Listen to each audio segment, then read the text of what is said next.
자, 오늘 요한복음 16장 지난 시간에 이어서 오늘은 7절부터 말씀 좀 이어가겠습니다.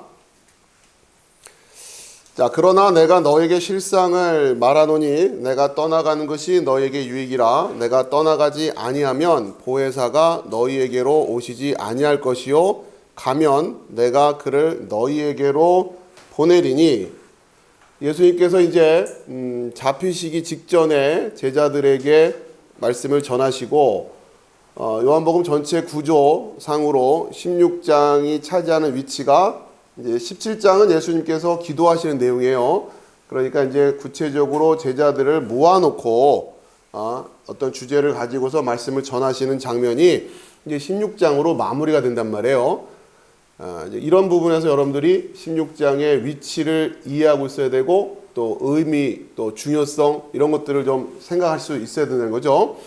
자, 그러면서 이제 아무튼 예수님이 지금 십자가를 지시기에 앞서서 제자들을 위로하시고 격려하시고 또 앞으로 되어질 일들의 의미를 또 중요성을 설명해 주시는 거란 말이에요. 그러니까 우리도 역시 이 말씀을 통해서 예수님의 십자가 사건이 어떤 의미가 있는 것인지 우리가 확인을 해야 된단 말이죠. 자, 우선 7절을 보니까 내가 너에게 실상을 말하노니 내가 떠나가는 것이 너에게 유익이라. 그러니까 지금 예수님의 십자가 사건이라고 하는 것은 1차적으로 우리에게 유익이 되는 사건이다라고 하는 것을 이해하고 있어야 된다는 거죠. 내가 떠나가지 아니하면 보혜사가 너희에게 오시지 아니할 것이요 가면 내가 그를 너희에게로 보내리니.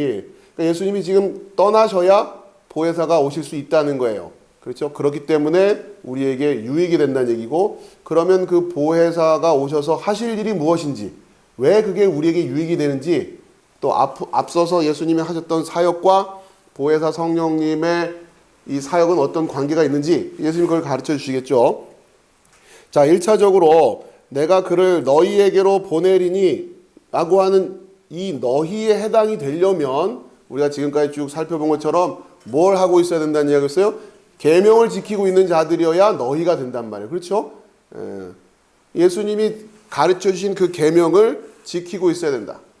그거부터 우리가 잘 이해하자고 그랬어요. 예수님이 가르쳐 주신 계명이 뭔지도 모르고 그 계명을 지키고 있다 생각하면 안 된단 말이에요. 이게 참 우리가 사용하는 언어가 이렇게 참 뭔가 이게 혼탁해져 있는 거예요. 지키다라는 단어를 한 가지 의미로 쓰고 있는 게 아니잖아요. 그렇죠? 말씀을 지켜, 약속을 지켜, 그러면은 그 말씀대로 뭘 한다라는 거. 그런 의미로 우리가 많이 활용을 하죠.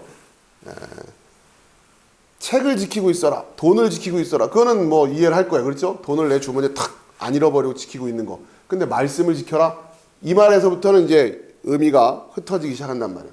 약속 지켜야 돼. 꼭 약속 지켜야 돼. 이런 얘기를 하면. 1차적으로 어떤 의미에서 여러분이 이해하셔야 되냐? 그 약속이 무엇인지를 잘 가지고 있으라는 얘기예요. 1차적으로. 자, 그러니까 예수님께서 보혜사를 보내시겠다고 한 너희가 되려면 그 계명을 지키고 있는 자들이어야 된단 말이에요. 자, 일단 그 계명을 지키고 있는 자들이 그 계명이 뭐라고요? 내가 너희를 사랑한 것처럼 너희도 서로 사랑하라 라는 그 계명을 지키고 있어야 돼요. 1차적으로. 자, 그러면 그가 8절에 그가 와서 죄에 대하여 의에 대하여 심판에 대하여 세상을 책망하시리라. 자, 지금 예수님께서 계명을 주셨고 그 계명을 지키고 있고, 그러면 보혜사가 오셔서 이제 뭘 하냐면, 자, 이제 예수님이 제자들에게 너희라고 하죠. 너희에게 뭘 주셨어요? 계명을 주셨어요. 그렇죠? 서로 사랑하라. 그럼 이들은 이 계명을 지키고 있어야 돼요.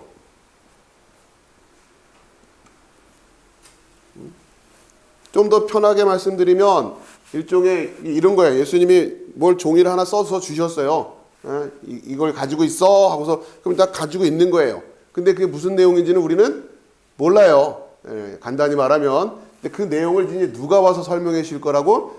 보혜사께서 설명해 주실 거란 말이에요. 그걸 지키고 있어요. 그럼 이제 누가 오셔서? 보혜사 성령께서 오셔서 자, 이게 뭔지를 가르쳐 주실 거란 말이에요. 그렇죠? 그러면서 보혜사 성령께서 이걸 가르쳐 주시기 위해서 우리에게 그가 와서 뭘요? 죄에 대하여, 의에 대하여, 심판에 대하여 세상을 책망하리라. 이 책망이란 단어가 정확히 말하면 가르친다라는 의미라고 했어요. 뉘앙스가 원래 의미로 가면. 그러니까 모르니까 책망을 하는 거죠. 선생님이 그걸 왜 몰라? 이러면서 책망, 그러다 보니까 책망이란 의미도 있는 건데 1차적인 의미는 가르친다는 얘기예요. 죄에 대하여, 의에 대하여, 심판에 대하여 세상을 가르치실 거다. 예수님이 하신 이 계명을 지키고 있는 자들한테 이걸 책망한다는 얘기는 뭐냐면 성령께서 가르쳐 주시는 죄와 의와 심판을 이해해야 이제 예수님의 계명의 의미가 무엇인지를 알 수 있게 된다라는 거예요. 이해되시겠죠? 네. 그러니까 성령이 가르쳐 주시는 죄와 의와 심판이 뭔지를 알아야 된단 말이에요.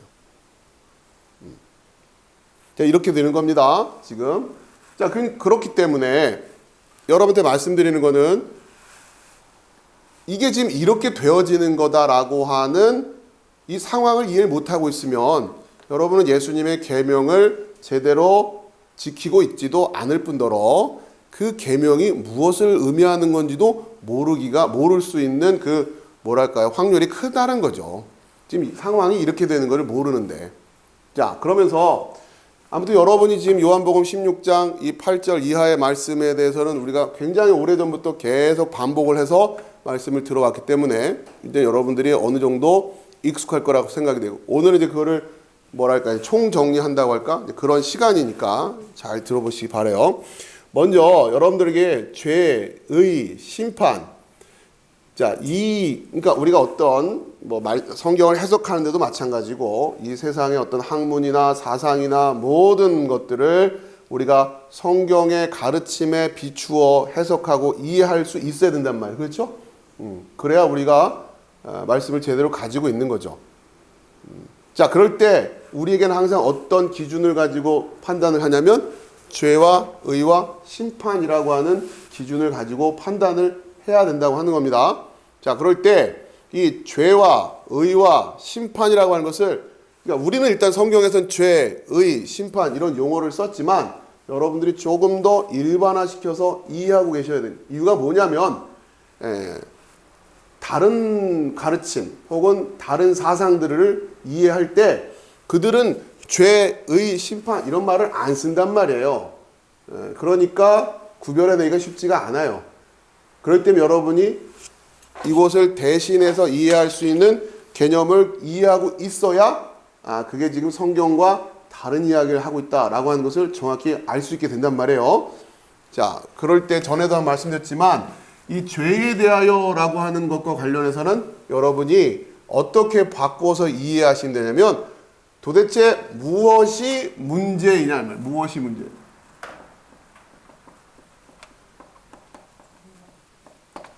그렇죠? 그 사상이 혹은 여타 종교가 불교가 됐든 이슬람이 됐든 여러 가지 종교라고 불리워질 수 있는 혹은 여러 가지 사상들, 철학이든 여러 가지 있을 수 있잖아요. 자, 거기서 문제라고 생각하는 뭐가 있어요. 그렇죠? 그러니까 얘기를 시작할 거 아닙니까? 도대체 뭐가 문제라고 이야기를 하는 거냐라고 하는 걸 유심히 들어볼 줄 알아야죠. 도대체 저 사상가는 혹은 저 종교는 저기서 말하는 사람들은 뭐가 문제라고 지금 생각하고 있는 걸까? 그러면서 여러분들이 보실 줄 알아야 돼요. 그리고 경우에 따라서 필요하다면 직접 물어볼 줄 알아야 돼요. 예를 들면 옆에 불교 절에 다니시는 분한테 당신들은 뭐가 죄라고 생각합니까? 이렇게 물어보면은 대화가 안 될 거예요. 이해되시죠? 무슨 말씀인지. 이렇게 물어봐야죠. 불교에서는 도대체 뭘 문제라고 생각하십니까? 도대체 뭐가 문제입니까? 뭐가 문제라서 그렇게 하는 겁니까? 이렇게 바꾸어서 질문을 해야 이야기가 이제 되기 시작할 거란 말이에요. 그렇죠? 자, 그럼 의라고 하는 건 뭐냐면 무엇이 문제이냐를 여기서 정의를 해야 돼요. 자, 그러면 의라고 하는 것이 뭐냐면 그러면 답이에요. 무엇이 답이냐? 도대체 문제가 어떤 상황이면 어떻게 되어 있는 걸 그 문제가 해결된 상태라고 말할 거냐? 답이 뭐냐? 혹은 답은 가능하냐? 이런 얘기를 해야 된단 말이에요. 이 문제는 풀 수 있는 문제냐? 푼다면 어떻게 풀어야 된다는 얘기냐? 이런 거예요. 그렇죠? 좀 비유로 쉽게 말하면 무엇이 문제입니까? 그랬더니 나한테는 질병이 있어서 문제입니다. 이랬단 말이에요. 그럼 예를 들면 그러면 질병이 없는 상태라는 건 또 뭐예요? 그걸 정의해 줘야 답이 나온 거 아니에요. 그렇죠? 그걸 다시 가면 뭘 또 질병이라고 말할 거냔 말이에요. 그렇게 생각해 보면 여러분 잘 생각해 보세요. 여러분 중에 지금 아프신 분 하면 뭐가 아픈 거예요 도대체? 그러면 뭐가 또 건강한 겁니까? 기준을 잡을 수가 있을까요? 우리가 그냥 일상적으로 나 요즘 아파요 이러는데 도대체 뭐가 아픈 거고 뭐가 건강해진 거예요? 예? 잘 생각해 보세요. 이게 생각처럼 예를 들어서 이쪽 팔이 아파요. 한쪽 팔이 아파요. 그래서 아프다 그런단 말이에요. 근데 나는 두 쪽 팔 다 아파. 두 팔 다 아픈 사람은 한 팔만 나와도 나았다 그럴 거 아니에요. 아유 나는 당신처럼 한쪽 팔만 아픈 뭐 원이 없겠어. 난 두 쪽이 아프거든. 그랬더니 어떤 사람 무슨 소리 하는 거야? 나는 다리도 아파. 나는 팔만 아프면 원이 없겠어. 잘 생각해 보세요. 도대체 아프다고 하는 걸 우리가 그냥 일상적으로 쓰고 살지만 뭐가 아프냔 말이에요. 뭐가 아프다고 하는 거고 그러면 뭔 또 안 아픈 거예요? 이게 그 생각처럼 간단한 게 아닙니다. 여러분들이 한번 깊이 생각해 보면 아무튼 그래요. 자 그러면 두 번째 그 다음에 아무튼 여러분이 이 훈련이 잘 돼 있어야 돼요. 이게 성령께서 오셔서 제일 먼저 가르쳐 주는 게 이거란 말이에요. 우리가 속아 넘어간다고 할 때 여기서 속는 거예요. 자꾸 그런 식으로 당신은 아픈 사람이에요. 이렇게 규정을 해놓는다면. 근데 뭐가 아프다는 거지? 그렇죠? 그럼 나은 건 또 뭐가 나은 거예요? 마찬가지예요. 그러니까 그렇게 여러분이 볼 수 있어야 된다. 자, 그 다음에 마지막에 심판. 자, 그러면 문제가 이거였어요. 그리고 답은 이거예요. 라고 말을 했단 말이에요. 그러면 그거를 판단은 누가 하냔 말이에요. 판단은 누가? 판단은 어떻게? 그렇죠? 이게 죄에 대하여, 의에 대하여, 심판에 대하여라고 하는 구조예요. 이게 성령께서 우리에게 가르쳐 주시는 것이고, 자, 이게 이제 하나님이 가르쳐 주시는 죄, 의, 심판이라고 하는 이게 진리를 분별해내는 틀입니다.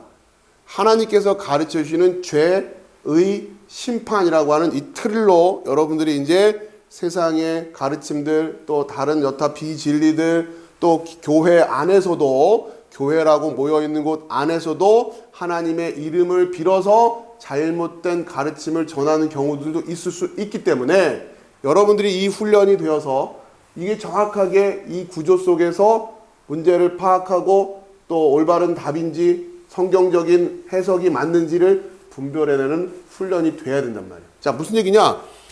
이게 문제예요 라고 그랬어요. 그래요? 그럼 그 답은 뭐예요? 이게 답이에요 그랬어요. 마지막에 그건 누가 판단해요? 답을 풀었는지는 누가 판단하냔 말이에요. 자, 이런 거예요. 요즘 현실적인 문제를 얘기해 봅시다. 정치가들이 얘기를 합니다. 좋은 나라 만들겠습니다. 그래요. 살기 좋은 나라 만들겠습니다. 문제가 뭐라는 거예요? 우리나라는 지금 살기 어려운 나라다라는 얘기 아니에요. 그렇죠? 예. 그럼 우리나라가 지금 왜 살기가 어려운 거죠? 당신이 대통령이 돼야 될 이유가 뭐죠? 당신이 꼭 국회의원이 돼야 될 이유가 뭐죠? 그럼 얘기할 거예요. 예.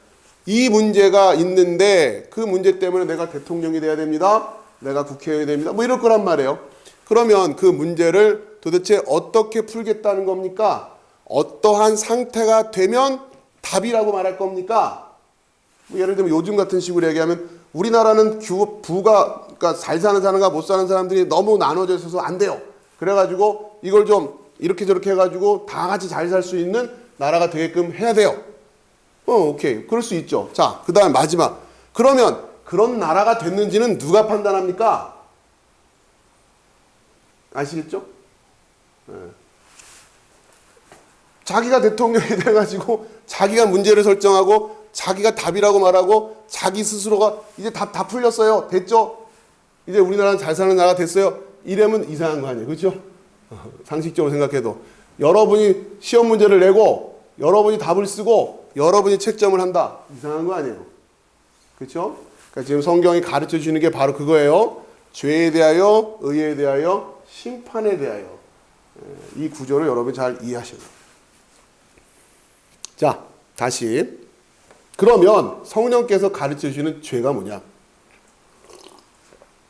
무엇이 문제냐? 그렇죠? 자, 9절이죠. 죄에 대하여라 함은 그들이 나를 믿지 아니함이요. 나를 믿지 아니함이요. 자, 성경이 말하는 죄란 뭐냐? 좀 이쪽으로 올게요.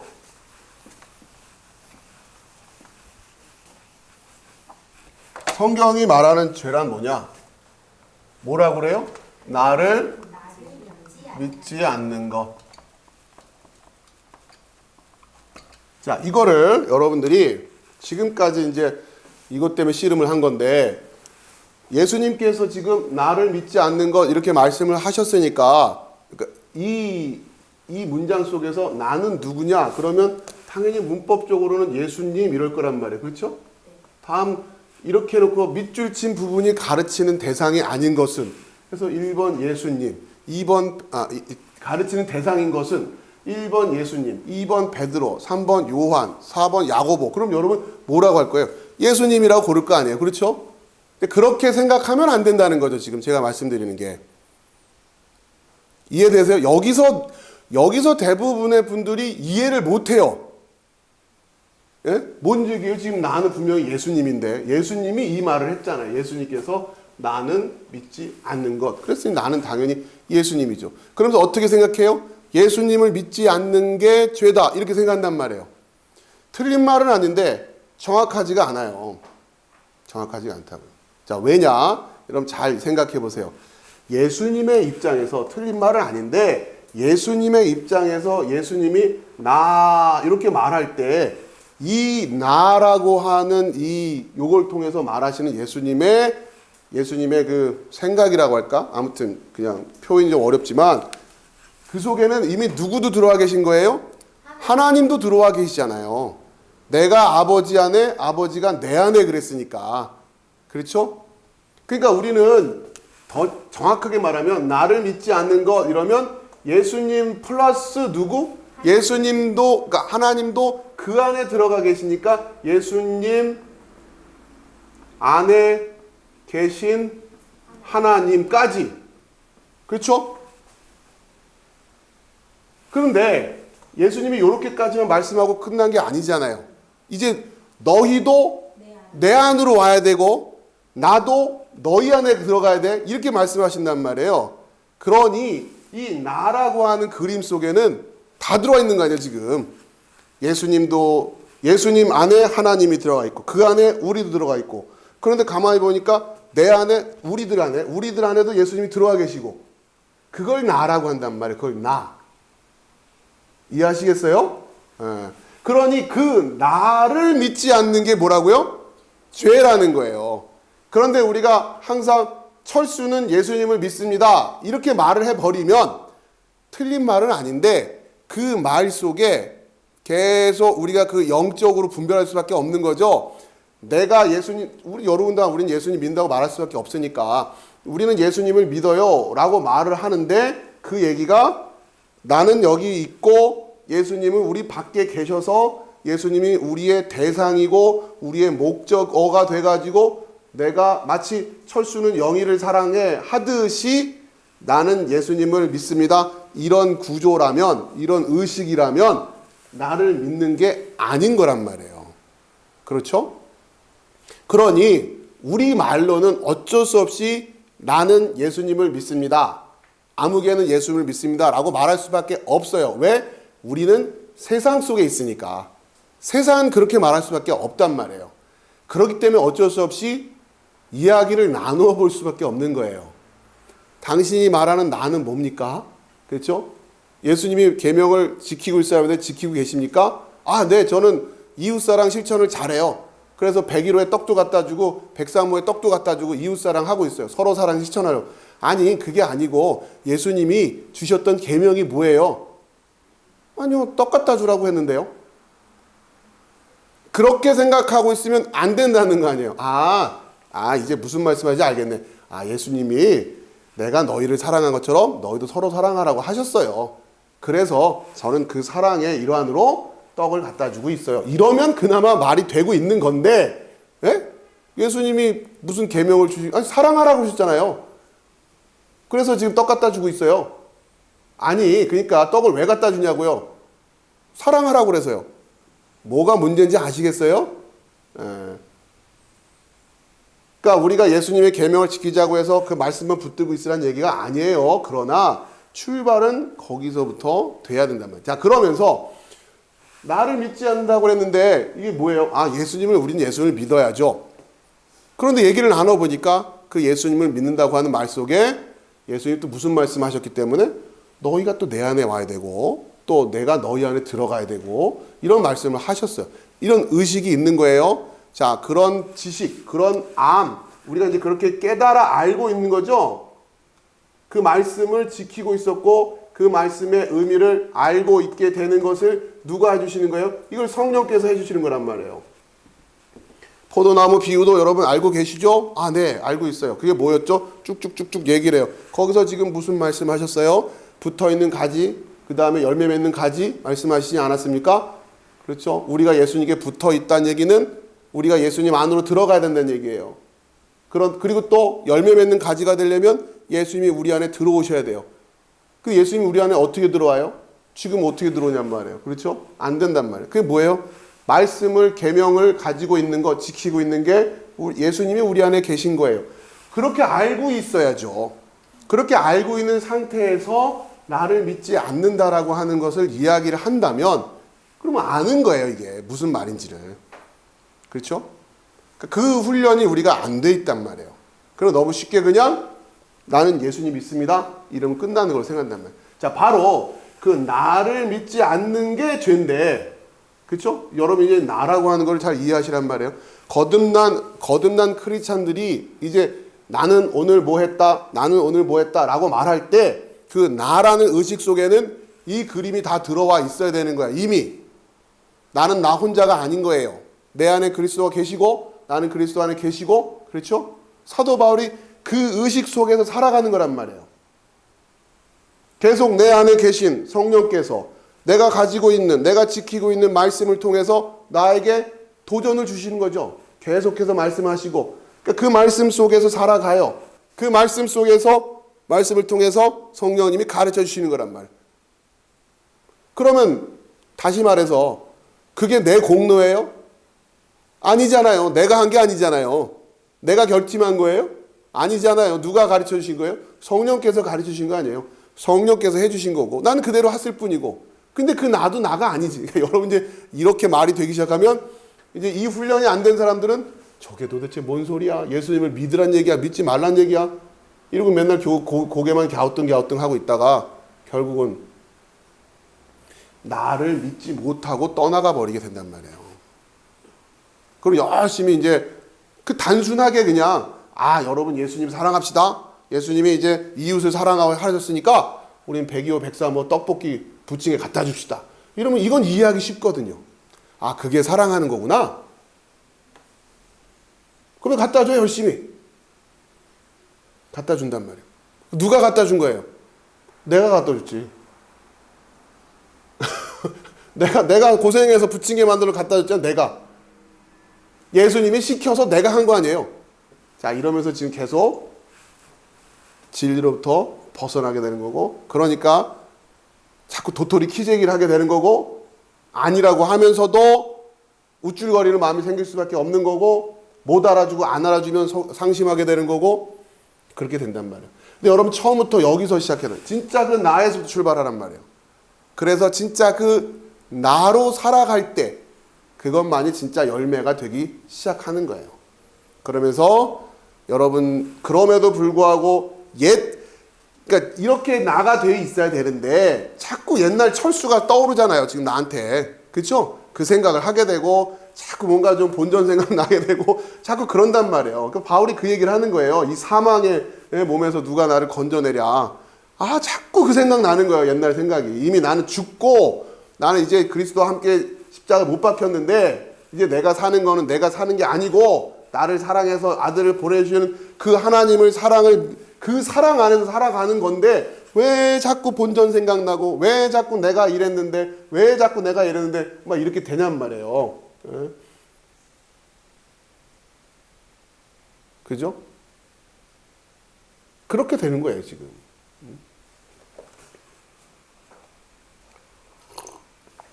자, 그래서 조금 어렵게 얘기를 하면 이 죄, 결국 나를 믿지 않는 게 죄다라고 할 때에 요 나를 믿지 않는다라고 하는 것을 한마디로 다른 단어로 조금 어렵지만 표현하면 분리예요. 분리. 그렇죠? 네. 나를 믿지 않는 상태가 분리란 말이에요. 나누어짐. 그렇죠? 나누어짐. 나뉘어짐. 그렇죠? 하나가 아니라 둘이 된 상태. 이렇게 제가 말씀을 드리는 거예요. 그래서 하나가 아니라 둘이 된 상태. 그래서 이 세상은 세상이 되는 거예요.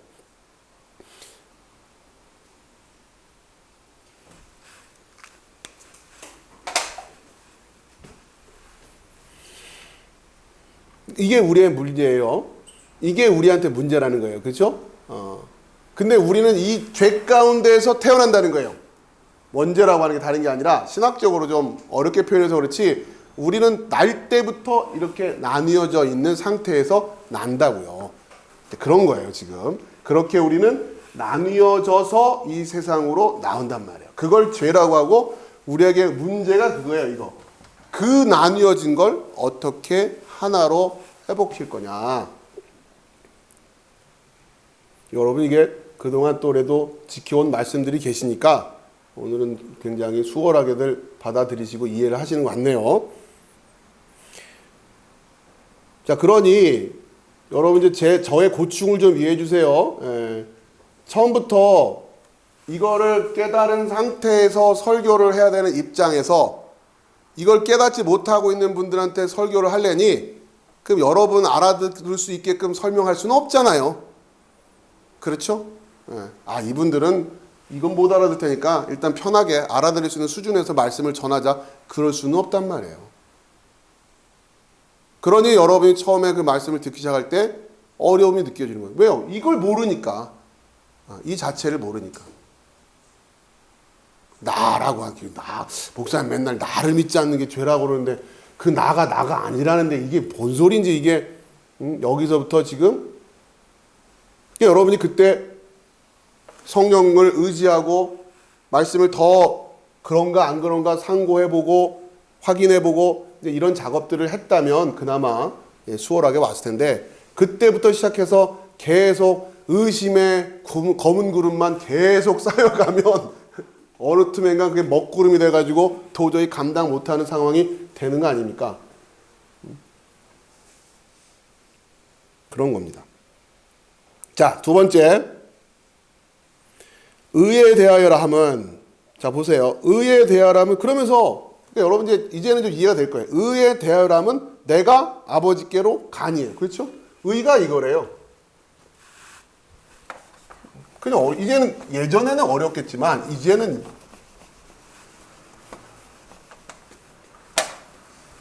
의가 뭐라고요? 내가 아버지께로 가는 거. 이제는 이게 의로 당연히 느껴지죠. 예수님이 지금 이 땅에 오셨단 말이에요. 그렇죠?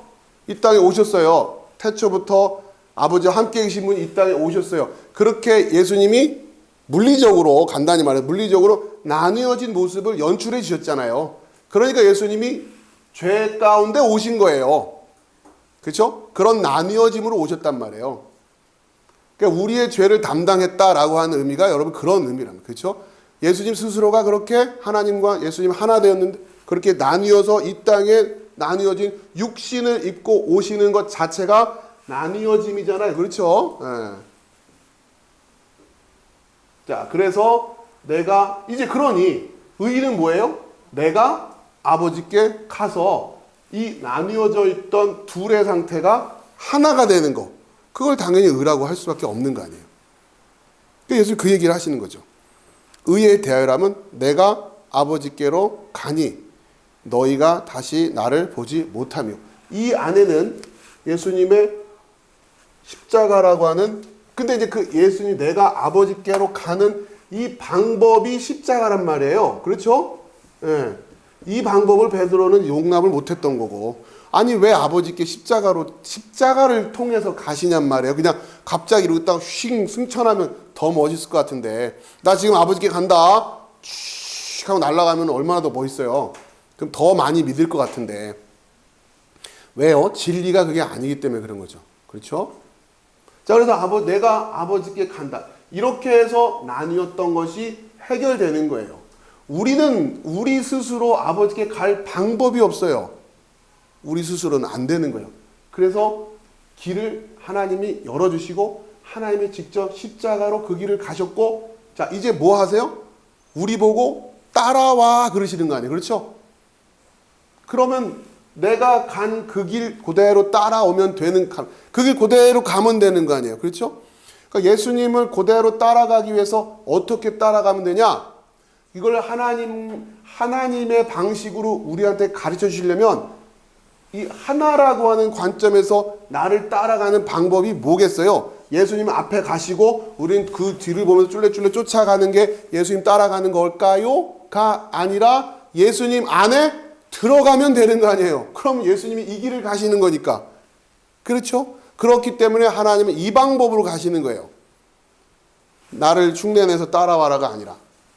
자, 이렇게 조심해야죠. 우리가 예수님처럼 산다라는 표현을 할 때 예수님의 어떤 삶의 그 예수님께서 이 세상에서 보여줬던 가난하고 병든 자들을 돌보시고 아끼시고 하신 그런 모습을 우리가 연출하고 흉내낸다고 예수님을 따라가는 게 아니에요. 오히려 그게 예수님의 말씀과는 전혀 다른 방향에서 예수님의 모습을 흉내내면서 자신의 의의를 쌓고 있는 것일 수가 있단 말이에요. 우리 인간들은 그런 미혹에 쉽게 빠진다고요. 그러니까 전적으로, 그러니까 예수님이 지금 마지막에 15장 16장 가면서, 그러니까 내가 너희들한테 했던 것처럼 너희들도 가서 막 이런 식으로 얘기를 하시는 게 아니라, 요한복음에서는 굉장히 어떻게 보면은 철학적이고 형이상학적인 이야기를 하신단 말이에요. 지금 가서 착하게 살아라 이런 게 아니라 너희가 내 안에 들어와 있으면 되는 거 아니야. 그렇죠? 너희가 내 안에 들어와 있으면 당연히 너희는 내가 간 그 길을 가게 될 거니까. 그렇죠? 그래서 요한복음은 사복음서 중에서도 가장 뭐랄까요, 철학이란 말이 어색하지만 우리한테 굉장히 영적인 메시지를 주는 그런 책이란 말이에요. 그게 하나님의 방식에 맞는 거죠. 자, 그래서 다시 이 나뉘어진 게 해결이 되는 거예요. 우리가 예수님 안에 있는지는 어떻게 확인하라고요? 그것만 가지고 되는 게 아니라고 그랬잖아요. 그렇죠? 열매를 맺어야 된다고 그랬잖아요. 여러분 예수님 안에 들어와 있다. 그 다음에 열매를 거두기 위해서는 말씀을 지켜야 되는 거고, 그 말씀의 출발점은 내가 너희를 사랑한 것처럼 너희도 서로 사랑하라는 말씀에서 출발하는 거고, 거기서부터 시작해서 이제 다른 말씀도 계속해서 지켜나가야 되는 거죠.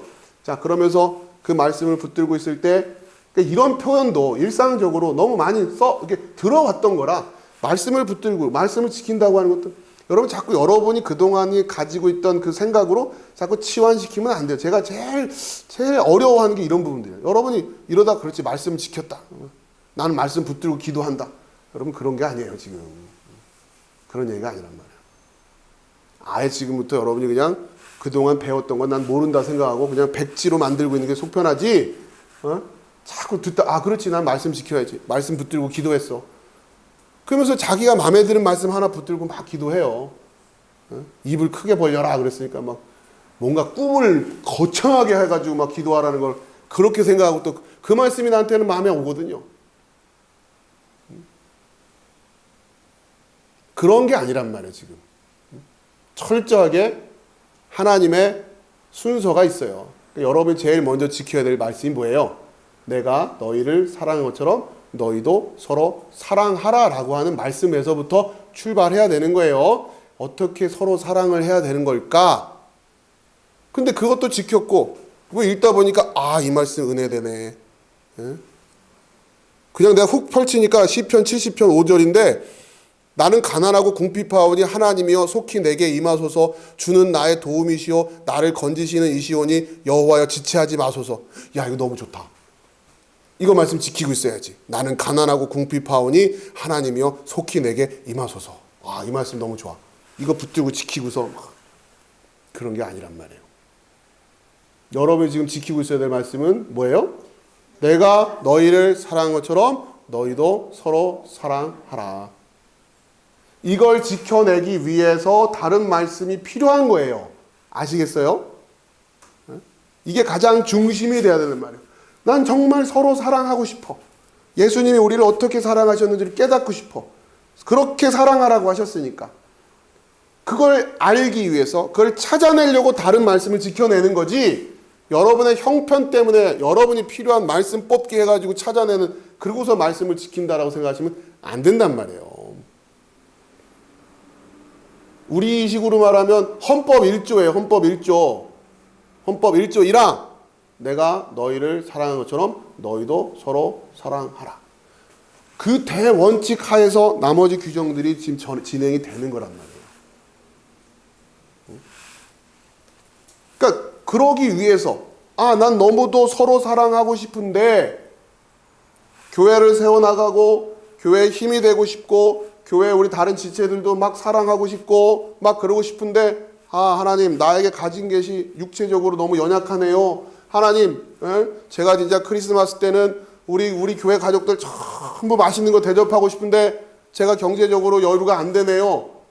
자, 그러면서 여러분이 지금 그 서로 사랑에 대한 마음으로 하나님의 도우심을 구하고 그 문제를 해결하기 위해서 말씀을 들여다보니 하나님의 약속들이 보이기 시작한 거고, 내가 너를 건강하게 해주겠다, 내가 너를 부유하게 해주겠다, 이런 약속들이 있으니까 이 약속 붙들고서 내가 하나님께 기도하고 하나님께 간구해서 내가 그 서로 사랑으로 힘있게 살아갈 수 있는 그런 신앙생활을 할 수 있게 되는구나, 이렇게 가야지.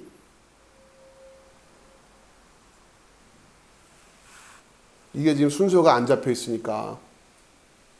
그죠? 자, 다시 10절. 의에 대하여 하면 내가 아버지께로 가니 너희가 다시 나를 보지 못하며. 자, 다시 이제 이해가 되실 거예요. 죄는 나뉘어져 있는 것이고 의라고 하는 것은 그 나뉘어짐이 다시 하나로 회복되는 걸 말하는 겁니다. 우리한테는 그것이 예수 그리스도의 십자가의 대속을 통해서 우리한테는 그 일이 성취되는, 그 길 말고는 없는 거란 말이에요. 자, 11절. 심판에 대하여라 하면 이 세상 임금이 심판을 받았습니다. 자, 심판은 또 무슨 얘기를 하시냐? 그럼 아까 우리가 배웠던 저 주제로 얘기하면 판단은 누가 하냐 이 얘기잖아요. 그렇죠? 판단은 누가, 결국 다시 말해서 내가 진짜 아버지께 간지는 누가 판단할 거란 말이에요. 그 얘기죠. 그렇죠? 내가 진짜 아버지께 돌아가서 하나가 회복되는지는 누가 판단하는 거야? 그걸 내가 판단하면 안 되는 거죠. 다시 말하면. 자, 그런데 이 심판은 오해하지 말라는 얘기예요. 이 세상 임금이 심판을 받았다. 그러니까 이 세상 임금이 심판을 받아요. 예수님 당시에 이 세상 임금이라면 그 당시엔 누가 판단하는 거야? 다 이 사람이 판단하는 거야. 그렇죠? 이 세상 임금이 맞다면 맞는 거고 틀리다면 틀리는 거고, 살려 그럼 살리는 거고 죽어 그럼 죽이는 거 아니에요. 이 세상 임금이 모든 판단의 주체였어요. 그런데 성령께서 오셔서 가르쳐 주는 게, 이 세상 임금이 심판을 받는다는 얘기는 이 세상 가운데에서 심판을 할 수 있는 위치에 있는 사람이 한 명이라도 있다 없다? 없다는 얘기 아니에요. 결국 이 심판은 누가 하신다? 하나님이 하시는 거예요. 아무도 심판할 수가 없어요. 누가 판단 못해요.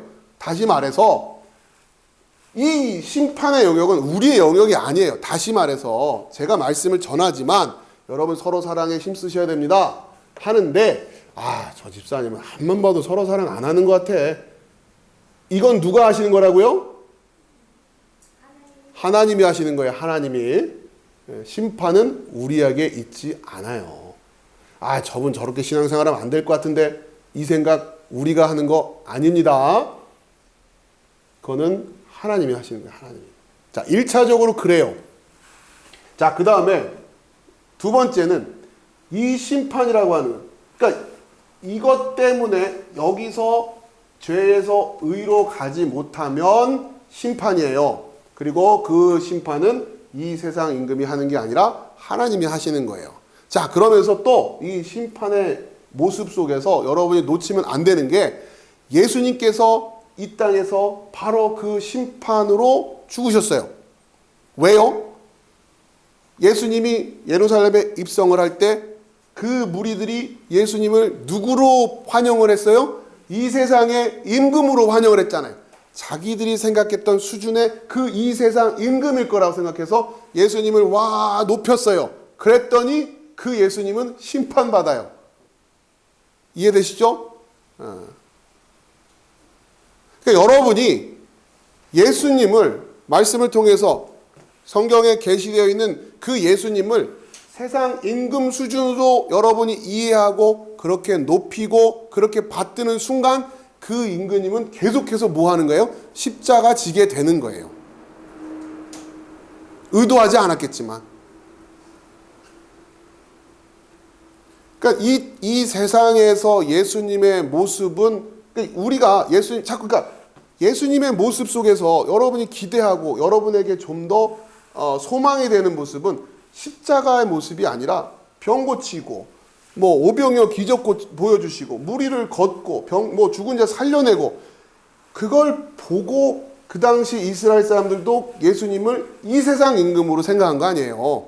그러니까 우리가 예수님으로부터 그런 권능의 모습을 자꾸 주목하고 저런 능력이 계신 분이 나를 좀 도와주신다면 저런 분에서 뭔가 좀 내가 같이 이렇게 어울려 다닌다면 뭐 수지 맞는 일이지. 자, 이런 수준으로 내가 크리스천으로서 신앙생활 할 때 나에게 유익이 되는 이유가 뭐예요? 우리 예수님 그런 권능이 있는 분이니까 그래서 나의 문제를 이렇게 해결해 주실 거고 나를 도와주실 거고 그런 이미지로 여러분이 계속 예수님을 그리고 있다면 그래서 십자가는 왠지 자꾸 피할 수만 있다면 피하고 싶고 뭐 성경에 어쨌든 십자가가 뭐라고 하니까 그것도 뭐 어쩔 수 없이 받아들이지만 그래도 둘 중에 하나 택하라면 십자가는 왠지 아닌 것 같고 자꾸 이렇게 되는 순간 여러분도 모르는 사이에 예수님을 자꾸 그 예루살렘 입성하는 예수님을 보면서 종려나무 가지를 흔들고 호산나 다윗의 자손을 오시는 이요 막 했던 그들의 의식과 똑같은 구조를 가지고 있는 거잖아요. 그러면 예수님이 계속해서 이 세상 임금 수준으로 우리가 대접해 드리는 거고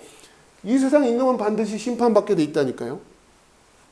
자, 그 모습을 그대로 예수님이 그려보시고 가신 거예요.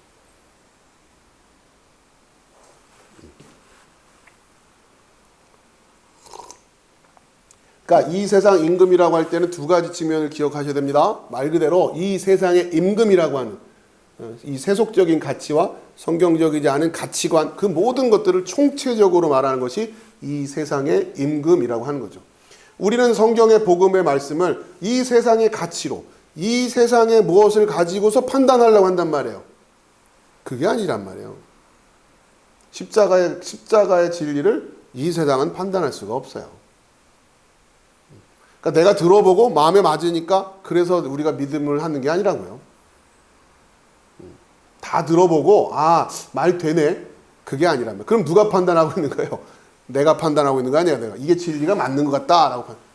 아무튼 이렇게 가르쳐 주실 거지만 성령께서 우리가 판단하는 게 아니에요. 자, 그러다 보니 신학적으로 구원받은 자에 대한 예정에 대한 개념이 나올 수밖에 없는 거죠. 그러나 그것도 신비해요. 쉬운 일은 아니에요. 아무튼 논쟁이 많은 부분이지만 이렇게 보니까 결국 내가 믿는 자로서 그리스도 안에 또 예수께서 내 안에 거하신다고 하는 이 상황 자체가 이건 은혜고 예정이고 선택이라고 밖에는 설명할 수가 없는 거죠. 하나님의 절대적인 주권을 강조하다 보면 자연스럽게 그런 신학적인 해석으로 흘러갈 수밖에 없어요. 여러분 예정설을 운명론으로 그런 숙명론이나 운명론으로 그런 측면에서 이해하면 오해가 된단 말이에요. 자, 12절. 내가 아직 또 너희에게 이를 것이 많으나 지금은 너희가 감당하지 못하리라. 자, 예수님이 우리에게 가르쳐 주신 말씀은 8절, 9절, 10절, 11절이에요. 그러니까 우리는 이것을 어떻게 하고 있어야 돼요? 지키고 있어야 되는 거예요. 일단은 물리적으로라도. 그렇죠? 예, 무슨 의미인지 모르지만 잘 적어서 계약서를 잘 쥐고 있어야 된단 말이에요. 이 조항 하나하나가 무슨 의미인지 우리는 잘 몰라요. 누군가 도와줄 거란 말이에요.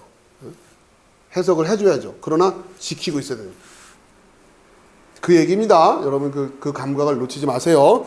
자, 아무튼 요거까지만 가르쳐 주셨어요. 자, 이제 이 의미가 구체적으로 어떠한 것들인지는 13절, 그러나 진리의 성령이 오시면 그가 너희를 모든 진리 가운데로 인도하시리니 그가 스스로 말하지 않고 오직 들은 것을 말하며 장래 일을 너희에게 알리시리라. 이제 이 이후에 이 말씀을 가르쳐 주시는 분은 성령께서 하실 거라는 얘기예요. 성령께서 이 사역을 해야 되는데 최소한 여러분에게 요구되는 건 뭐예요? 말씀을 지키고 있는 거. 아시겠죠? 예, 그 역할을 잘 이해하시란 말이에요. 예수님께서 오셔서 하신 사역이 있고 또 우리가 해야 될 우리의 일이 있고 의무가 있고 뭐 아무것도 안 해도 다 오직 은혜로 믿음으로 구원받는다 이런 개념으로 이해하시면 안 됩니다. 자, 그리고 성령께서 오셔서 하실 사역이 있어요. 자, 일단 이 말씀을 우리에게 가르쳐 주실 거예요. 그런데 그 말씀을 가르쳐 주시는 틀은 언제나 죄에 대하여, 의에 대하여, 심판에 대하란 말이에요. 그러니까 여러분 누가 와서 무슨 소리를 하든 여러분 이 기준을 가지고서 듣는 되는 거예요. 도대체 문제가 뭘까? 그럼 그걸 어떻게 해결하자는 걸까? 그렇죠? 그 판단은 누가 하자는 거지? 전에도 말씀드렸지만 불교를 예를 들면 불교 문제가 뭐예요? 죄. 그러니까 이쪽으로 해서 설명을 드릴게요. 불교식으로 말하면 무엇이 문제인가? 그렇죠? 인생은 고란 말이에요. 고. 인생은 고통이다. 이게 그들이 생각하는 문제의식이란 말이에요. 고. 그거를 고성제라고 한다 그랬죠? 그러니까 불교가 말하는 이 의미가 뭐냐면 성제라고 하는 게 뭐냐면 우리식으로 얘기하면 거룩한 그 교리예요. 교리. 간단히 말하면. 이 인생은 고라고 하는 것으로 깨달은 게 참으로 그러니까 거룩하고 그러니까 가치 있는 하나의 도구마, 교리다. 그래서 전체적으로 사성제라고 해요. 4개의 거룩한 가르침. 이 정도 생각하시면 된단 말이에요. 인생은 고다라고. 이게 문제죠. 문제. 무엇이 문제냐. 불교식으로 그렇게 생각하는 거예요. 왜 인생은 고냐? 왜 이렇게 모든 게 다 고통이냐? 집착하기 때문에. 그래서 집성제. 부처님 가르침이에요. 부처님의 말씀. 집착하기 때문이다. 그러면 어떻게 하는 것이 의냐? 고를 해결하는 게 의라다. 그렇죠? 불교식으로 말하면 고통을 없애는 게 의잖아요. 그러면 왜 원인까지는 알았어요. 그러면은 문제는 이거를 없앨 수 있느냐, 해결할 수 있느냐, 없느냐부터 결정을 해야 되는 거고, 부처님의 깨달음이 하이라이트는 여기죠. 없앨 수 있다. 네, 그게 부처님의 깨달음의 하이라이트예요. 그래서 멸성제 한단 말이에요. 없으면 방법 없잖아요. 멸할 수 있다. 네, 이거를 깨달아. 이걸 누가 쉽게 말할 수 있겠어요? 인생은 고통인데 그래 다 그래. 근데 멸할 수 있어. 확실해. 이걸 누가 쉽게 말할 수 있겠냔 말이에요. 부처님이 말씀하셨더니 어떻게 하면 되냐? 도성제 해서 나오는 게 8정도라고 그랬죠? 바르게 말하고 바르게 생각하고 바르게 행동하고 간단히 말하면 도 닦으면 된다는 거예요. 8정 도 닦아서 도 닦아요. 수련하네. 수련. 그렇죠? 올바른 말할 생각하고 올바른 생각할 생각하고 안 되면은 막 출가를 해서라도 막 어디 들어가서라도 안 좋은 거 보지 말고 행하지 말고 그러니까 출가해서 그렇게 수련하면 집착을 없앨 수 있다는 얘기예요. 집착을 없앨 수 있다. 그러면 고를 해결하고 인생의 문제를 해결한 거죠. 이게 득도한 거, 이게 열반으로 들어가는 거예요. 이게 불교의 기본적인 가르침이란 말이에요. 자, 이걸 놓고서 뭐 제가 타종교를 폄하할 이야기가 아니라 우리가 배운 진리의 기준으로 생각할 때 아무튼 방법은 있는 거예요. 죄에 대하여, 의에 대하여 나름대로 방법을 가지고 있는 거죠. 어떻게 하자.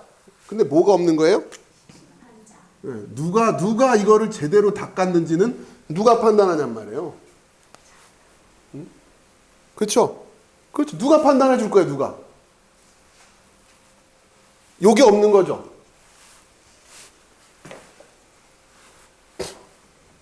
부처님이 그런다면, 부처님은 이렇게 됐는지는 어떻게 해요? 부처님도 본인도 여기서 시작했으니까 날 때부터 부처는 아니잖아요.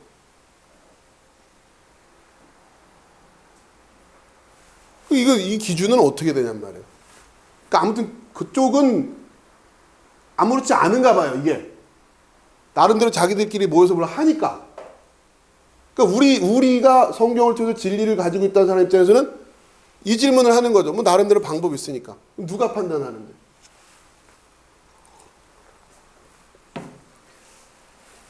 민주당의 정책이 성공했는지 틀렸는지를 민주당 당원이 판단을 한다? 뭐 반대당이라고도 얘기합시다. 뭐 국민의힘인가요? 국민의힘의 정책이 성공했는지 틀렸는지를 국민의힘이 판단한다? 이상한 거잖아요, 그게. 그렇죠? 벌써 이 진리의 구조에 맞지가 않은 거란 말이에요. 그러니까 우리 믿는 자들은 그런 부분에서 미혹당하면 안 된단 말이에요. 그리고 어쨌든 이 세상은 다 이렇게 돌아갈 거예요. 어쩔 수 없이 모르니까 우리는 이 진리 안에서 판단하고 있으면 되고, 우리가 애쓰고 수고해야 될 부분은 바로 그 그리스도 안에서, 또 그리스도가 우리 안에 들어오시게끔 말씀을 지키고 성령의 도우심으로 살아가는 것이 크리스찬으로서 이 땅에서 삶의 모습이다. 그런데 이 세상의 그릇된 가르침과 세상의 비진리들에 휘둘리지 말란 얘기예요. 모르니까 그런 게 모르니까. 이 크리스찬이 할 얘기인지 불교도가 할 얘기인지 어디가 할 얘기인지 그걸 이해를 못하고서, 그러니까 우리의 가르침이 뭔지를 정확히 아시란 말입니다. 기독교에서 말하는 진리라는 게 뭐냐? 그 진리의 구조를 여러분이 요한복음 16장에서부터 확실하게 세우시라는 거예요. 자, 계속 갈게요. 13절. 자, 그러면서 그러나 진리의 성령이 오시면 그가 너희를 모든 진리 가운데로 인도하시니, 모든 진리 가운데로 인도하신다는 할 때 이 모든 진리가 누구예요? 하나님이잖아요. 그렇죠? 하나님 어떻게 설명했어요? 유일하심 참 하나님 이랬으니까 진리 가운데로 인도할 때는 하나님밖에 없어요. 진리라는 단어로 말할 수 있는 분은 하나님밖에 없단 말이에요. 자, 그런데 그 하나님이 많아요, 적어요? 모든이에요. 그러니까 유일하신 참 하나님이니까 그 진리 가운데로 인도할 수 있는 길은 오로지 하나밖에 없는 거란 말이에요. 그게 하나님의 속성이고 진리의 속성이에요. 근데 이거를 모든 진리 이래버렸으니까 진리가 여러 개 있는 듯이 이렇게 생각한단 말이에요. 근데 그런 게 아니라 모든이라는 진리죠. 모든이라는 진리. 지난번 설명드린 것처럼 그 진리가 모든을 다 포괄하는 거예요. 그래서 결국 하나가 되고, 하나를 알면 열을 알고, 여러분 그 정도는 이제 크리스찬으로서 그 정도 도는 좀 닦으세요. 예? 이런 말을 뭐 이렇게 너무 생소하게 듣지 말고 그 정도 묵상은 해서 하나를 알면 열을 안다 이런 말을 할 때 여러분이 좀 이렇게 깊이 있게 좀 묵상을 하셔야지, 너무 얇은 생각으로만 하지 마시고, 우리가 또 제가 이제 농담처럼 말했지만 여러분 좀 크리스찬도 좀 도를 좀 닦으시라고요. 너무 묵상을 안 해. 말씀을 너무 가볍게 생각하고, 쉬운 말씀이 아니에요. 지금 모든이라고 하는 진리 가운데로 인도하는데 그 진리는 유일하신 참 하나님이란 말이에요. 그 유일하다는 게 마치 지구상에 어느 지점 하나 딱 정해놓고 북극 하나, 남극 하나 이렇게 그 하나 그런 의미가 아니잖아요. 지금 다양성 속에 모든이 들어가 있는 거니까. 그렇죠? 거기 또 가면 또 어려워지니까 여기까지만 하고, 그가 스스로 말하지 않고 오직 들은 것을 말하며. 자, 스스로 말하지 않아요. 성령께서 오셔서는 새로운 소식 전하러 오시는 게 아닙니다. 그래서 성령의 계시, 그러니까 특히 이거 계시론과 관련되어 있는데, 성령의 이제 간단히 말해서 성령 사역과 관련해서 은사, 성령 사역이 주로 이제 은사 쪽에 많이 초점이 되다 보니까 이런 논란이 많은데 어떤 주제와 관련되면 은사 중단론이라고 하는 거 있고 은사 계속이라고 하는 거. 그러니까 성령의 은사가 중단됐다. 이제 말씀을 통해서 아니면 계속 지금도 성령의 역사하심이 있다. 이런 논란이 있는데 왜 그러냐면 지금도 기적적으로 베풀어지는 사도 시대에 있었던 그런 일들이 그 성령의 역사로 볼 수 있느냐라는 이런 논란을 그 20세기 초반에 또 19세기 후반에 부흥 운동과 관련해 가지고 그런 여러 가지 그 사건들이 일어나면서 이걸 어떻게 해석해야 되냐, 이거 진짜 성령의 역사가 맞냐, 초대교회에 있었던 그런 사건들이 벌어지는 걸 보면서 성령의 사건이라고 할 수 있느냐, 이럴 때 성령의 은사는 중단됐다, 이미 초대교회가 세워지면서 끝났다. 자, 그 다음에 아니다, 지금까지 계속된다, 이런 논란들이 있어요. 자, 이런 맥락에서 이해할 때 특히 말씀과 관련하면 새로운 말씀과 관련해서는 성경으로 계시가 완성되었느냐, 아직도 계시가 열려 있느냐, 이런 논란이 있는 거예요. 자, 그럴 때 성경에서는 무슨 말씀하세요? 스스로 말하지 않고 오직 들은 것을 말하며, 그렇기 때문에 계시는 성경의 완성으로 끝난 거예요. 성령께서 오셔서는 이제 뭘 한다? 성경을 설명하시는 일을 할 거란 말이에요. 저도 그 입장이고, 그래서 직통계시 이런 말씀하시는 분들은 조심하셔야 된단 말이에요. 뭔가 성령이 새로운 음성을 주셨다 막 이러면서. 대표적인 예가 몰몬교예요. 몰몬교. 그러니까 뭔가 음성을 받았다는 얘기예요. 그래서 일부 다처제를 허용하신다, 하나님께서. 그렇게 해서 몰몬교가 시작됩니다. 성경은 분명히 일부 다처제를 인정하지 않잖아요. 그런데 그 몰몬교의 창시자가 기도했는데 괜찮대, 이렇게 되는 거예요. 쉽게 말하면 그렇게 해서 몰몬교가 시작된단 말이야. 남자 한 명이 여러 아내를 거느려도 되는 그런, 물론 그 당시에 역사적인 상황이 남자들이 많이 죽임을 당해서 그럴 수밖에 없는 또 물리적인 상황이 있긴 했지만, 그건 다른 얘기고, 자, 그렇게 성경의 메시지와 또 다른 메시지가 들어갈 수 있다. 왜냐? 직통계시 받았으니까. 자, 이런 논리들이 나온단 말이에요. 지금 나오고 있는 이단들이 다 그런 거죠. 이단들이 그런 거란 말이에요. 그러니까 성경의 어떤 특정 구절 하나를 붙들어서 성경 전체의 조화를 깨뜨리면서도 그 메시지 하나의 의미를 너무 크게 만들어서 새로운 가르침을 만들어 버린단 말이에요. 자, 그런 것들이 이제 이단의 특징이란 말이에요. 그러니까 여러분 이런 부분들을 정확히 기억하고 이해하고 정리하고 계시지 않으면 안 된단 말이에요. 이단들이 이렇게 뭐 허술하게 접근하는 게 아니기 때문에. 근데 여러분 아무튼 그러나 틀은 알고 있어야 되는 거예요.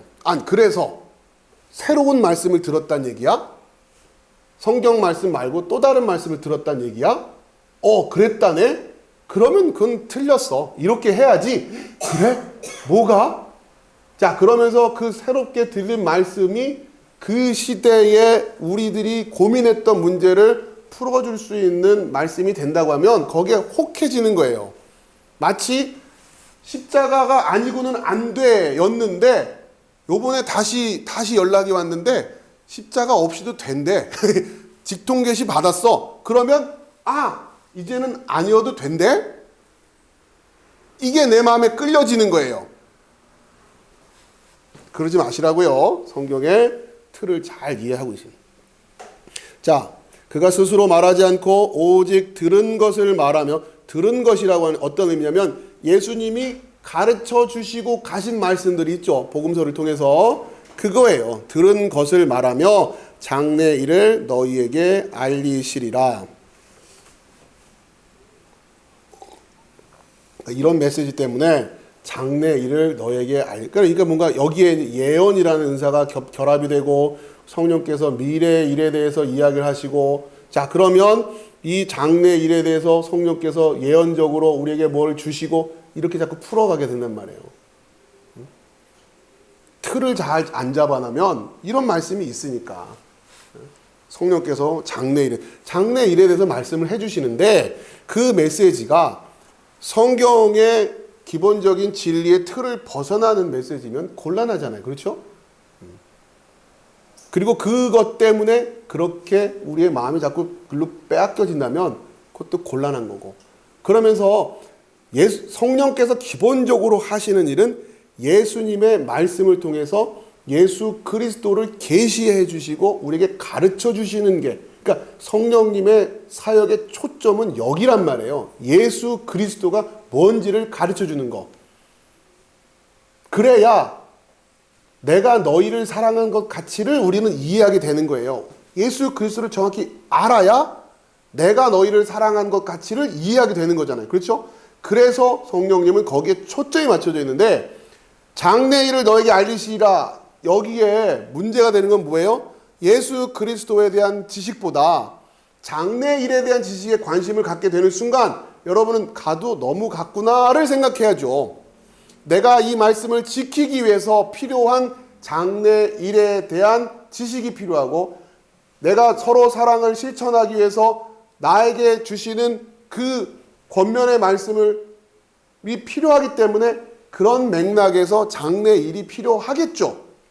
왜? 그걸 미리 우리가 이해하고, 따지고 보면 지금 예수님도 장래일을 얘기하고 계시는 거 아니에요. 지금 내가 지금 십자가 질 거니까, 내가 이렇게 죽을 거니까 하면서 장래일을 말하고 계신단 말이에요. 왜 말씀하시는 거예요? 그때가 되었을 때 믿음 잃지 말고, 겁먹지 말고, 내가 영 죽은 게 아니니까 아버지께로 가는 거니까 너희들 걱정하지 마. 그렇게 위로하시려고 장래일을 주신 거 아니에요. 그러니 내가 너희를 사랑한 것처럼 너희도 서로 사랑해. 걱정하지 말고 내가 또 올 거야. 그런 취지에서 장래일을 말씀해 주시는 거란 말이에요. 똑같아요. 성령의 사역도. 우리가 바로 이 말씀을 잘 지켜내고 이 말씀대로 살아갈 수 있게끔 힘을 주시기 위해서 미리 우리의 육신의 연약함을 아시기 때문에 갑자기 당하면 놀랄 테니까 미리 알려주시는 거란 말이에요. 그런데 그걸 피하자고? 그런 의도에서 장래일에 관심을 갖고 예수님보다 장래일에 무슨 일이 일어날까 더 관심 있는, 이건 아니란 말이에요. 특히 종말론과 관련해서 마지막 때 있을 일, 이런 거에 관심 있는 분들이 또 이런 미혹에 많이 빠져요. 정작 예수님이 가르치는 계명은 모르고 복음의 내용도 모르면서 이런 일이 일어날 거래요. 베리칩이 뭐가 될 거래요. 뭐가 된대요. 3차 세계대전이 벌어지고 어디가 뭐 전쟁터가 되고, 그게 뭐에 필요하냔 말이에요. 지금 그게 우리의 구원에 무슨 의미가 있냔 말이에요. 자, 여러분 잘 이해하십시오. 아무튼 이런 메시지를 붙들고서 너무 확대 해석하는 경향들이 있는데 조심하셔야 돼요. 자, 결국 14절에 들은 것은 예수님의 말씀이죠. 결국 여러분이, 그러니까 들은 것이라고 여러분이 간직하고 있어야 될 예수님의 말씀이에요. 그거를 가르쳐 줄 거예요. 그 다음 14절이 보다 더 정확하게 말씀하시죠. 그가 내 영광을 나타내리니 내 것을 가지고 너희에게 알리시겠음이라. 성령은 반드시 예수께서 가르쳐 주신, 예수님이 가지고 우리에게 알려주신 것을 가지고 내 영광을 나타낸다. 그 밑에 헬라어로 되어 있죠. 진하게 되어 있는 거. 에메 독사세예요. 진한 거. 그게 나를 독사죠. 영광한다로 번역됐는데 이게 도케오, 보이게 할 것이다. 이런 의미예요. 그러니까 결국 그가 나를 볼 수 있게 해줄 거야. 이런 거예요. 그죠? 나의 영광을 나타내려니 이런 걸 영광을 자꾸 금메달 수준으로 생각하지 마시고, 그가 나를 가르쳐 줄 거야. 나를 나타낼 거야. 나를 볼 수 있게 해줄 거야. 이렇게 하시는 거란 말이에요. 그리스도를 계시한다고 하는 거죠. 그런데 내 것을 가지고, 이해하세요? 성령님이 뭔가 새로운 걸 막 갖고 와서 더 추가하고 그런 게 아니란 말이에요. 예수님이 오셔서 하신 일은 결국 그 그리스도를 계시하시고 가신 거예요. 말씀을 가지고. 그래서 우리 보고 말씀을 지키고 있어야 하는 거고, 재료가 그거니까 성령께서 오셔서 그 예수께서 가르쳐 주시고 가신 거, 그거 예수님 거죠. 내 것을 가지고, 예수님 거 가지고 가르쳐 주세요. 정확히 이해하십시오. 자, 그런데 15절에 무릇 아버지께 있는 것은 다 내 것이라. 예수님이 우리에게 주시고 가신 것, 예수님의 것인데, 이게 또 보니까 아버지께 있는 것이었어요. 결국 예수님이 우리에게 가르쳐 주신 게 누구 거예요? 아버지 거잖아요. 그러므로 내가 말하기를 그가 내 것을 가지고 너에게 알리시리라 하였노라. 번번이 아버지 거라고 말할 필요가 없어요. 왜 아버지께 내 거니까. 그게 아버지와 아들의 관계예요. 그런 거죠. 근데 예수님이 아버지께 내 거다 이러면서 얘기를 하는. 그러니까 결국 예수님이 우리에게 주고 가신 말씀이 누구 말씀? 아버지 말씀이에요. 아버지 말씀. 그러니까 예수님의 말씀을 지키고 있는 건 누구 말씀 지키고 있는 거예요? 아버지의 말씀 지키고 있는 거예요. 그러니 아버지가 우리 안에 오시는 방법도 가르쳐 주시고 간 거죠. 그 원리가 그거였으니까. 자, 다시 16절. 그런데 조금 있으면 너희가 나를 보지 못하겠고 또 조금 있으면 나를 보리라 하시니 제자 중에서 서로 말하되 우리에게 말씀하신 바 조금 있으면 나를 보지 못하겠고 또 조금 있으면 나를 보리라 하시며 또 내가 아버지께로 감이라 하신 것이 무슨 말씀이냐 하고 또 말하되 조금 있음이라 하신 말씀이 무슨 말씀이냐 무엇을 말씀하시는지 알지 못하겠노라 하거늘 예수께서 그 묻고자 함을 하시고 이르시되 내 말이 조금 있으면 나를 보지 못하겠고 또 조금 있으면 나를 보리라 하므로 서로 문의하느냐. 전에 우리도 계속 이 훈련했죠.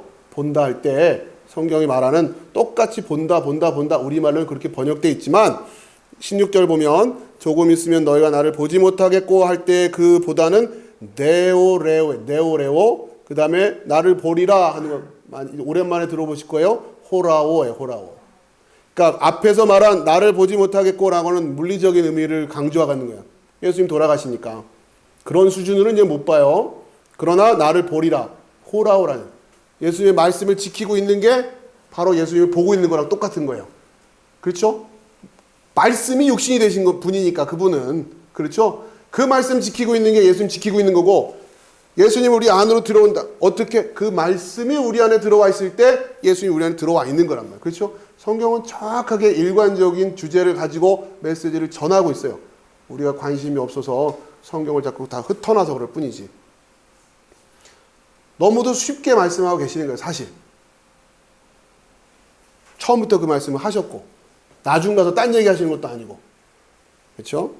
성경은 이렇게 한치의 오차도 없이 일관되게 메시지가 전해지고 있다. 자, 그 얘기를 쭉 이어지고 있는 겁니다.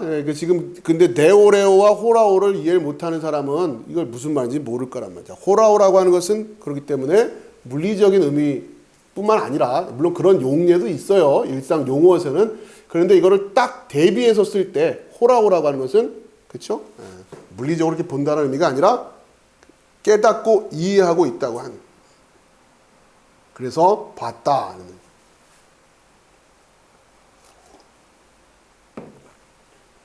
자, 아무튼 그걸 이해 못하고 있으니까 16절에서부터 19절에 논란이 일어나는 거예요. 자, 20절에 내가 진실로 진실로 너에게 이르노니 너희는 다음 페이지입니다. 내가 진실로 진실로 너에게 이르노니 너희는 곡하고 애통하겠으나 세상은 기뻐하리라. 너희는 근심하겠으나 너희 근심이 도리어 기쁨이 되리라. 자, 문제는 예수님의 십자가 사건을 앞두고 지금 제자들을 위로하고 격려하고 또 그들의 마음을 다지고 계시는 거죠. 너희는 곡하고 애통하겠으나 그럴 수밖에 없죠. 예수님을 다시 볼 수 없게 됐기 때문에. 자, 이 상황을 세상은 기뻐할 거란 말이에요. 이처럼 달라요. 너희와 세상은 이렇게 다른 거예요. 그렇죠? 예수를 십자가에 못 박고 얼마나 이들이 좋아했어요. 그렇죠? 너희는 근심하겠으나 너희 근심이 도리어 기쁨이 되리라. 자, 그런데 이게 끝이 아닌 거예요. 지금 애통한 것이 끝이 아니에요. 이게 뭐로 바뀌어요? 근심이 기쁨이 돼요. 자, 세상은 지금 기뻐해요. 그런데 문제는 이 기쁨이 나중에 애통으로 바뀔 거예요. 뭘 모르기 때문에 그래요? 심판을 모르기 때문이에요. 심판을. 하나님의 뜻을 모르기 때문에. 영원이라고 하는 스케일이 이들에게는 없어요. 그냥 지금 이 순간이 단 줄 알아요. 그러니까 오늘 이게 단 줄 알고 산단 말이에요. 지금 기쁘면 이걸로 끝. 그렇지 않아요. 그 기쁨이 근심과 애통으로 바뀌게 된다는 거예요. 구원받지 못하면 그렇게 된다는 거죠. 결국은. 자, 33절을 비교해서 제가 해놨는데 이것을 너에게 이르는 것은 너희로 내 안에서 평안을 누리게 하려 함이라. 세상에서는 너희가 환난을 당하나 담대하라. 내가 세상을 이기었노라. 그러니까 세상에서는이 정확히 말하면 세상 안에서는이에요. 세상 안에서는. 그러니까 이걸 이해 못하고 있는, 죄가 뭔지를 모르고 있고 의가 뭔지를 모르고 있는 걸 세상이라고 해요. 나뉘어져 있는 걸 나뉘어져 있는 건지도 몰라요. 그러니 나뉘어져 있는 걸 보면서 기뻐할 거 아니에요. 자기들한테 그게 자연스러우니까. 그렇죠? 근데 우리는 예수님이 십자가를 고난을 당하시는 게 아버지께로 가는 거예요. 그렇죠? 그렇기 때문에 물론 육신을 입기 때문에 애통할 수밖에 없지만 그 애통은 기쁨으로 바뀌게 된단 말이에요. 결국 우리는 의를 알기 때문에 마냥 슬퍼하고 있지 않는다는 얘기예요. 자, 21절에 그러면 예수님이 비유를 하세요. 여자가 해산하게 되면 그때가 이르렀으므로 근심하나 아기를 낳으면 세상에 사람 난 기쁨으로 말미암아 그 고통을 다시 기억하지 아니하느니라. 해산으로 비유하시는 거죠. 적절하죠. 지금 마치 생명이 새롭게 탄생되는 상황인 거예요. 이들이 이 십자가의 예수님의 사건을 소화해내는 게 쉬운 일은 아니에요. 물리적으로 어렵잖아요. 이건 간단한 얘기가 아니란 말이에요. 그냥 되는 게 아니란 말이에요. 그러니까 성도가 궁극적으로 얻게 될 것이 바로 이 기쁨이고, 우리가 이제 이것을 소망하면서 살아가야겠죠. 자, 22절. 지금은 너희가 근심하나 내가 다시 너희를 보리니, 여기에서 보리니는 호라오예요. 물리적인 차원으로 이야기를 하는 게 아니에요. 일단 너희 마음이 기쁠 것이요 너희 기쁨을 빼앗을 자가 없으리라. 그러니까 결국 우리가 이 예수님이 보여야 된다는 거죠. 호라오로. 그래야 기뻐지는 거예요. 그렇죠? 그날에는 너희가 아무것도 내게 묻지 아니하리라. 내가 진실로 진실로 너에게 이르노니 너희가 무엇이든지 아버지께 구하는 것을 내 이름으로 주시리라. 무엇이든지가 아니죠. 무엇을 내 이름 안에서 구하면 아버지가 주신다 그랬어요. 그리고 이것은 사도행전 3장에서 성취됐어요. 그렇죠? 베드로와 요한의 모습을 보면 무엇을 줄 수 있는 자들이 됐단 말이에요. 그렇게 성취가 되는 거죠. 그러니까 이들에게 지금 무엇을 가진 거예요. 베드로와 요한은. 그렇죠? 바로 그렇게 될 거야 했는데 됐어요. 진짜로.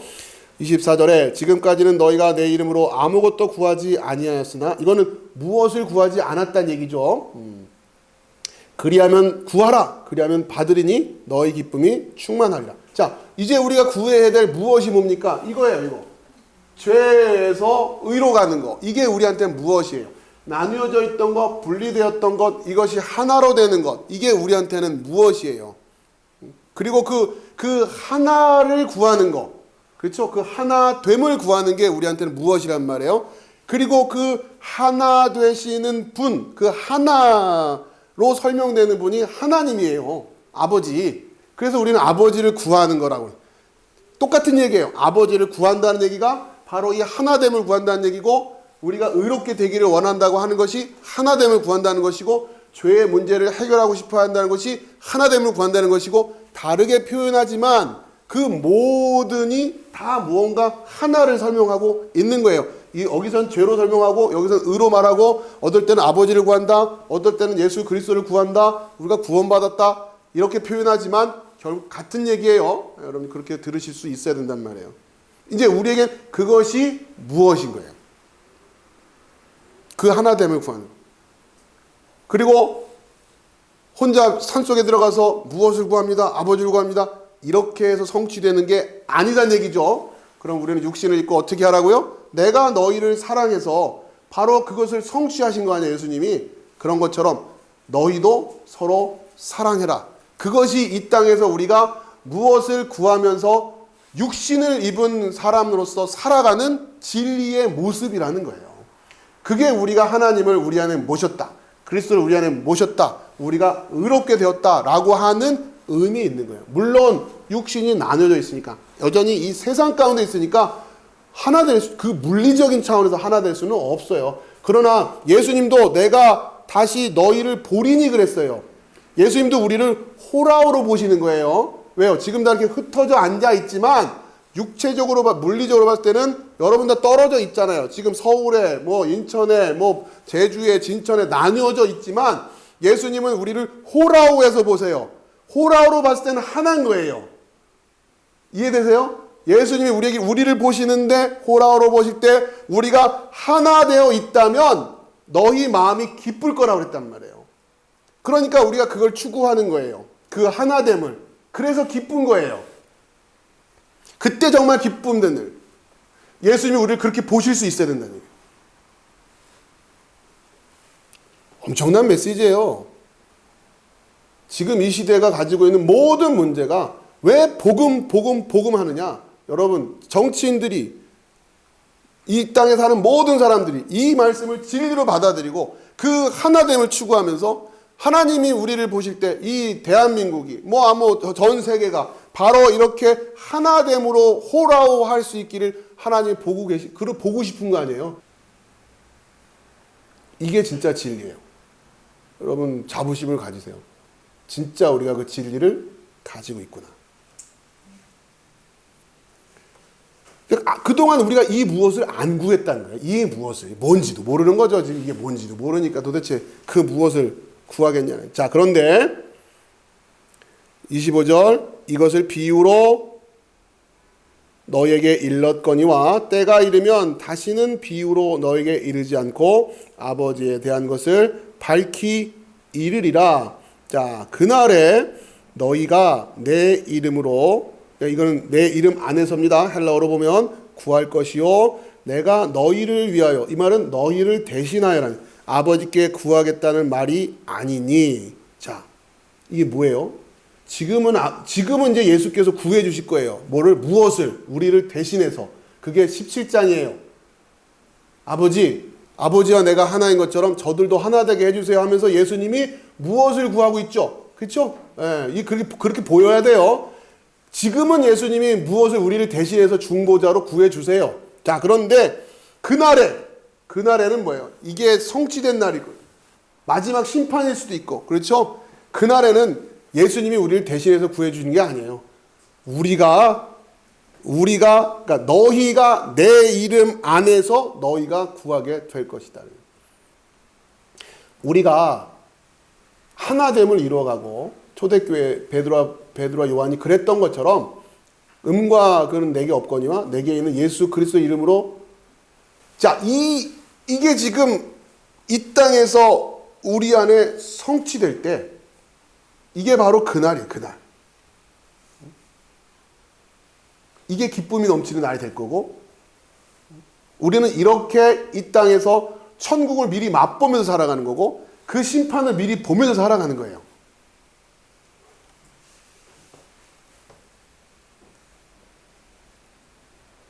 자, 27절, 이는 너희가 나를 사랑하고 또 내가 하나님께로 온 줄 믿었으므로 아버지께서 친히 너희를 사랑하십니다.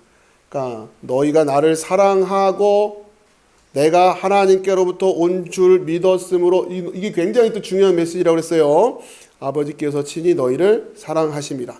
28절에 내가 아버지에게서 나와 세상에 왔고, 자, 이 모습이 아버지에게서 나와 세상에 왔고 우리를 대신하여 죄를 입으셨다라는 겁니다. 이런 표현들이. 다시 세상을 떠나 아버지께로 가노라.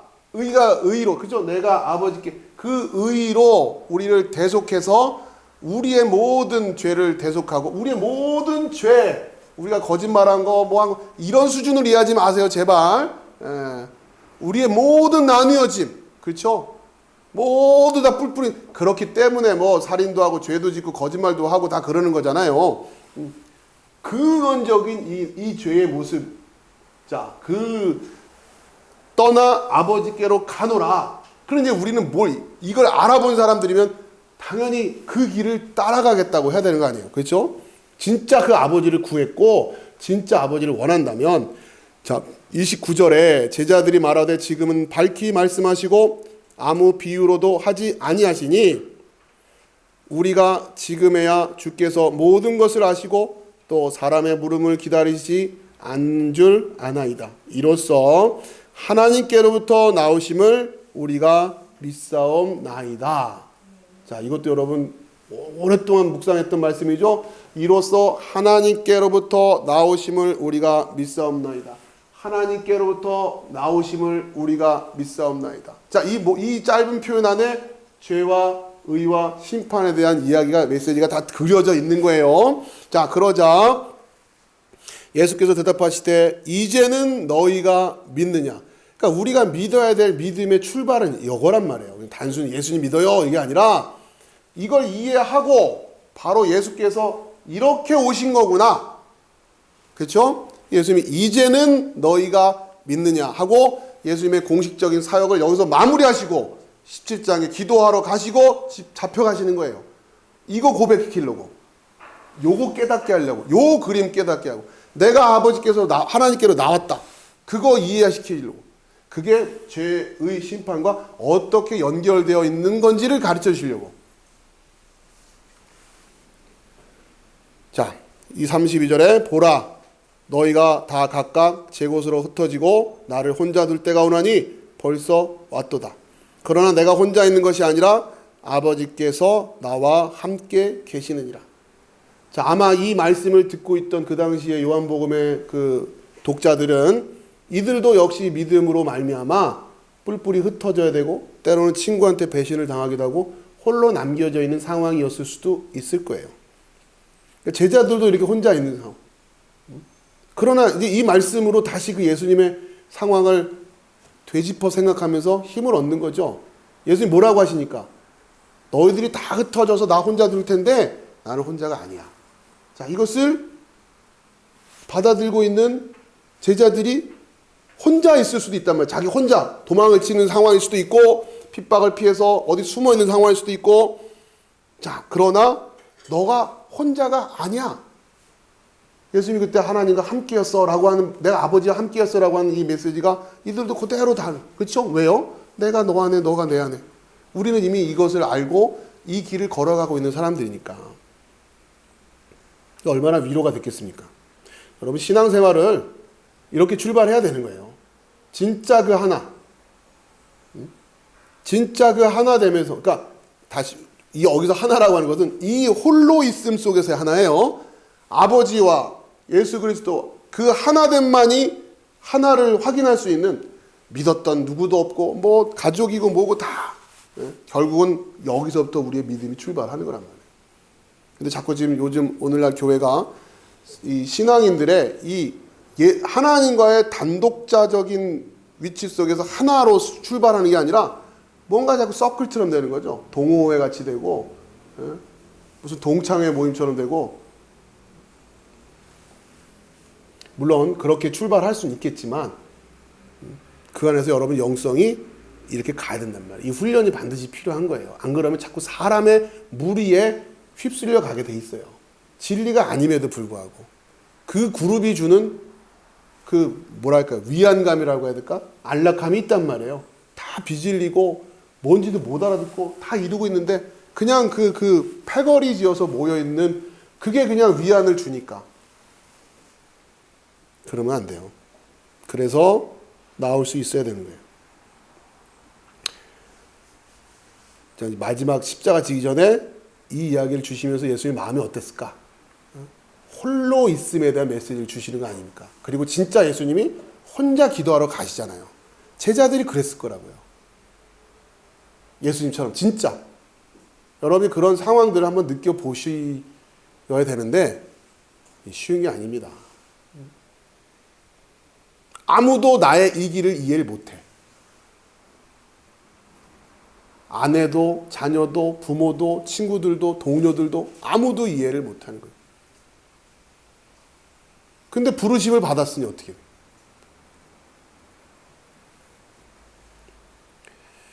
자, 33절. 이것을 너희에게 이르는 것은 너희로 내 안에서 평안을 누리게 하려 함이라.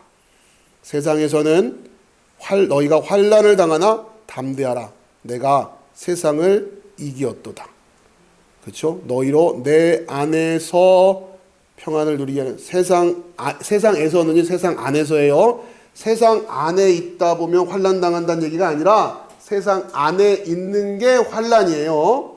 세상 안에 있는 게 나뉘어져 있는 거고 세상 안에 있는 게 죄란 말이에요. 그런데 세상은 나뉘어져 있는 게 너무도 자연스럽고 세상은 나뉘어져 있는 게 너무도 안락하고 나뉘어져 있어서 기쁨이 되고 서로 다 자기 땅 차지하고 자기 거를 늘려나가는 게 소망이 되고 성공이 되고 그런 게 세상이잖아요. 옆에는 뭐가 됐든 상관없고 내 것을 챙기는 게 그걸로 기쁨이 되고 소망이 되는 동네가 세상 아닙니까? 그런데 예수님은 그 세상 안에 있는 게 환난이다 이렇게 얘기를 하시는 거예요. 내 안에 있는 게 평안이다. 육신이 연약하기 때문에 쉬운 게 아니에요. 옆에 꽂있는데 어떻게 안 아프겠어요. 그런데 이 세상, 그러니까 우리가 지금 물리적으로는 세상 안에 있으니까 쉽지 않은 거죠. 예수님 마지막 17장으로 넘어가시기 앞서서 제자들에게 모든 메시지를 다 정리하고 마지막에 뭐라고 하세요? 담대하라. 내가 세상을 이기었다. 그리고 기도하시고 잡혀가시는 거예요. 그러니까 우리 성도들에게는 이 메시지가 여러분 그냥 스치듯 들어가면 안 돼요. 담대해야 돼요. 예수님 세상을 이겼다는. 그런데 그 예수님이 이겼다고 하고 가시는 모습이 십자가예요, 지금. 이겼다고 해서 뭔가 좀 반전이 있을래나 했더니 결국은 십자가예요. 제자들이 지금 그 딜레마를 어떻게 극복했겠냐. 결국 그리스도인의 승리의 모습은 십자가라고 하는. 자, 이게 이제 우리가 뒤이어서 17장 또 이후에 예수님의 십자가 사건을 살펴보면서 여러분이 오늘 예수님이 공식적으로 요한복음 안에서 제자들에게 가르쳐 주신 그 가르침의 마지막 주제가 뭐예요? 담대하라. 내가 세상을 이겼다. 걱정하지 마. 그러니까 우리가 그 그리스도 안이라고 하는 평안 안에 거하는 거고, 우리가 그리스도 안이라고 하는 그 평안 속에서 우리가 할 일은 뭐냐면 그리스도를 우리 안으로 모셔서 열매 맺는 거. 예수님이 지켜주신다는 얘기예요. 그 열매를 맺을 수 있도록 내가 너희를 지켜줄게. 세상은 나를 이길 수가 없어. 그러니 그 평안함 속에서 그냥 평안하다 이게 아니라 뭐 하라고요? 열매 맺으라는 거예요. 열매. 그 말씀 지키면서 담대하게 살아가라. 자, 오늘 이 마지막 33절 말씀이 여러분의 믿음의 여정을 평생 여러분이 살아가는 데 있어서 여러분의 위로가 되고 힘이 되는 말씀이 되기를 축원합니다. 자, 기도하고 마치도록 하겠습니다.